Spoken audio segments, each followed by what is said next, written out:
Fala galerinha, beleza? Então vamos lá, dando continuidade a mais um videozinho, numa sequência de 3 vídeos para esse conteúdo. Vamos à página 34 então. Temos lá o Emílio Médici, né? Em 1969, Costa e Silva faleceu, vítima de um derrame cerebral. O próximo militar a assumir o governo foi o general Emílio Médici, que permaneceu no cargo até 1974. Seu governo foi o período de maior repressão da ditadura civil-militar. Manifestações ou greves contra medidas do governo foram completamente proibidas e a censura a todos os meios de comunicação foi instituída, obrigados a vincular a propaganda oficial. Diante desse cenário, ganharam força as guerrilhas, movimentos armados que promoviam focos de conflitos pelo país, com intenção de enfraquecer o governo. Nesse contexto, destacou-se a guerrilha do Araguaia, organizada por militantes do Partido Comunista do Brasil, PCdoB, dissidência do Partido Comunista Brasileiro, PCB. Os serviços de informação do governo, no entanto, descobriram os planos dos guerrilheiros e iniciaram em 1972 uma operação para combatê-los. Entre os anos de 1973 e 1974 foram enviadas 2 operações para a região, até que em 1974 conseguiram acabar com o movimento, assassinando e prendendo vários de seus membros. Então ali, como eu falei no vídeo anterior, a repressão começou a ser muito grande com relação à oposição. Então começou a se formar guerrilhas e com isso o AI-5, né, começou a combater, e a imprensa mesmo, que eu já tinha falado no vídeo anterior para vocês, ela era toda controlada, então e era obrigada também a vincular as suas matérias ou qualquer coisa, o rádio, que falasse sobre o governo, né? Falasse bem do governo do modo geral também. Vou continuar aqui.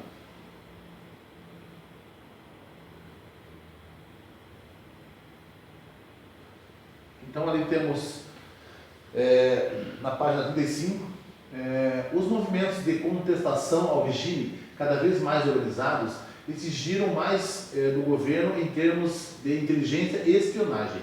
Nesse sentido, foi criada em 1969 a Operação Bandeirantes, que é a OBA, comandada por Sérgio Paranhos Fleury, chefe da Polícia Civil de São Paulo. O objetivo era integrar o trabalho de todos os órgãos de espionagem das Forças Armadas, Exército, Marinha e Aeronáutica. A polícia e a OBAN agregava também o Serviço Nacional de Informações, o SNI, subordinado diretamente ao governo federal, ao qual se reportavam os departamentos de Ordem Política e Social, o DOPS.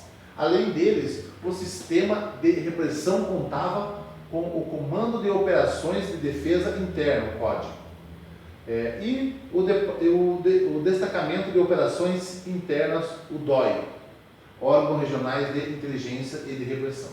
Então, na verdade, foram criados vários sistemas, vários órgãos, vários sistemas de investigações e espionagem para tentar conter toda essa oposição e tentar achar onde se reuniam e se organizavam para prender, para, em alguns casos, assassinar, né? Como a gente já viu aqui no texto, e tem outros conteúdos também falando sobre isso. Então, tanto o COD, DOPS, SNI, todos esses eram órgãos para realmente fazer essa repressão e investigar aonde estavam esses focos, né, esses atos de revolução, né, de manifestação do modo geral. Tá, vamos lá para a página 35 mesmo, só que um pouco mais embaixo ali. Então, ali temos um milagre econômico. Milagre econômico.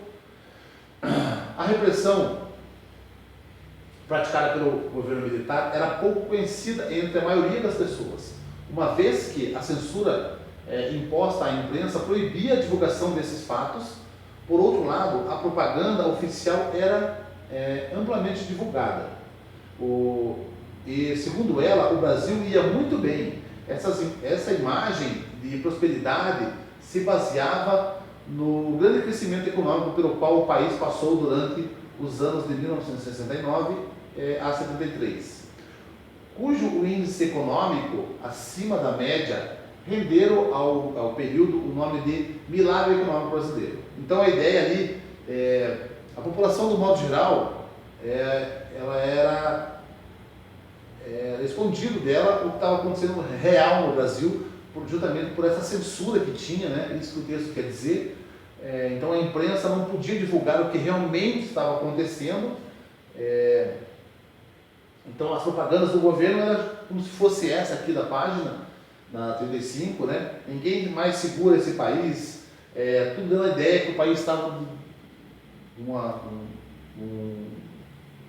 só subindo, né? No crescimento econômico, em todos os aspectos sociais também, mas na verdade não podia haver uma crítica e mostrar uma real situação que estava acontecendo no país nesse período, porque era censurado.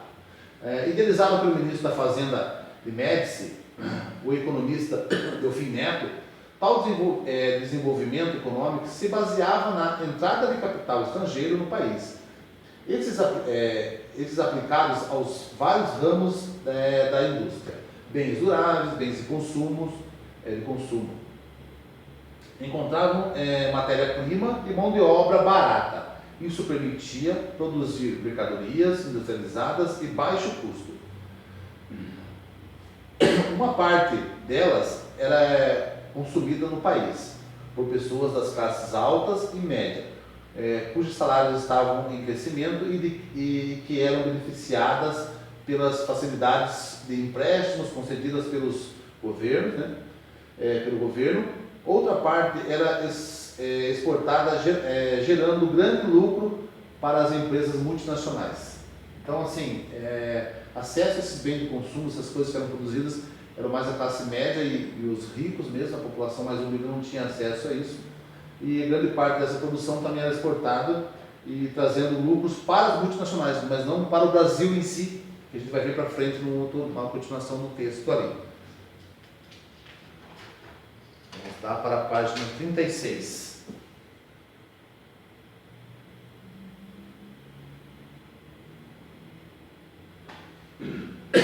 Bom, ali. O ano de 1973 marcou o auge dessa política.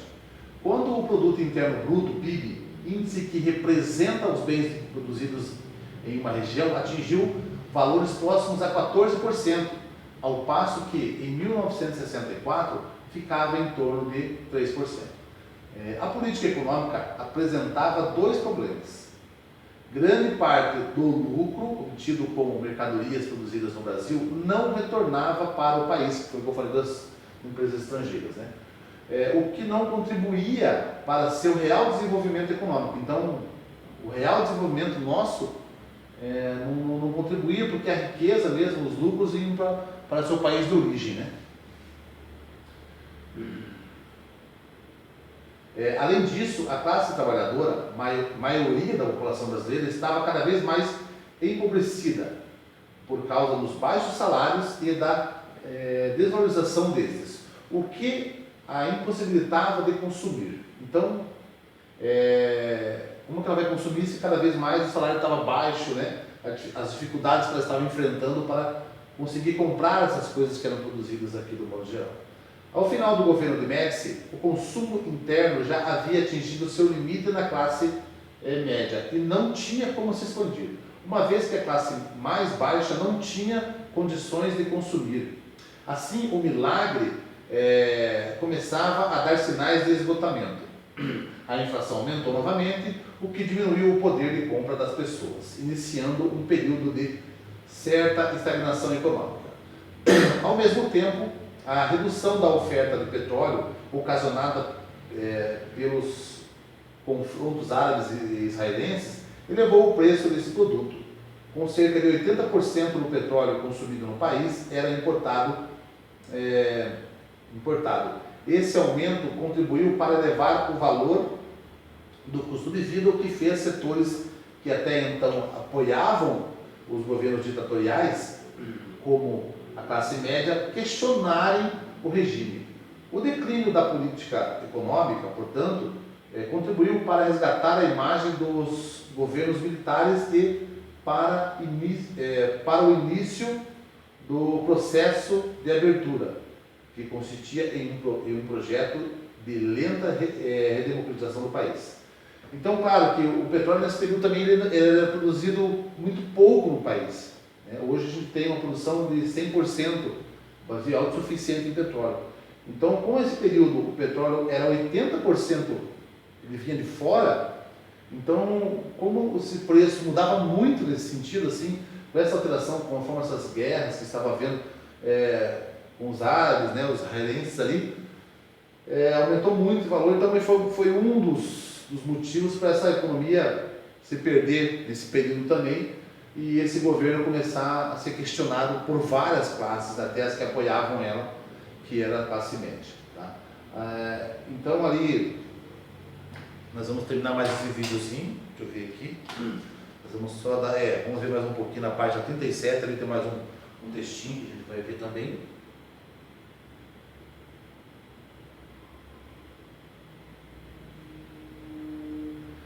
Então na página 37, ali temos ali, ó. Além disso, com a AI-5 e o agravamento do regime, a censura tornou-se uma realidade. Os jornais agora contavam com os censores em suas redações, como eu falei para vocês, que as pessoas ficavam, né? O governo colocava os seus censores nas redações do jornal, a fim de aprovar previamente as notícias. Obras culturais também passaram pelo mesmo crivo, ou seja, letras de música, peças teatrais, livros, tudo poderia ser censurado e vetado da apresentação ao público. Então, era analisado tudo isso antes, para aí sim ver se isso ia ao público ou não. Tá? Então, desde um livro, uma peça teatral, uma letra de música. Então, as rádios também tinham censura nas rádios, e os próprios radialistas, os proprietários das rádios, ficavam muito atentos a isso, porque eles poderiam sofrer se eles divulgassem uma música que fosse contra ou falasse alguma coisa contra os militares. Apesar de toda a censura, surgiram as canções de protesto, né? Vários artistas compuseram canções nesse estilo, destacando-se as Chico Buarque e Geraldo Vandré. Esses compositores, utilizando-se de metáforas, né, criticavam a situação política do país. Podemos citar como exemplo Chico Buarque, que compôs Apesar de Você, título que fez referência direta ao regime militar, né? Apesar do que se vivia no país, o período ditatorial chegaria ao fim. É uma brincadeira com o cálice também. Então são algumas letras, algumas músicas, alguns artistas comporam alguns manifestos, né? Algumas críticas citadas nessas músicas também. Em lados opostos à cultura enganjada, surgiu o movimento da Jovem Guarda, no qual se destacaram artistas como Roberto Carlos, Vanderleia, Erasmo Carlos. Inspirados pelos grandes sucessos dos ídolos internacionais do rock, esses artistas faziam músicas com temáticas voltadas aos relacionamentos amorosos. A diversão e as festas, por esse motivo, eram considerados alienados pela juventude, a qual se julgava mais politizada. A Jovem Guarda ganhou amplo espaço na TV, com o programa comandado por Roberto Carlos na Rede Record na época, né? Que é a Rede Record, extinta Rede Record.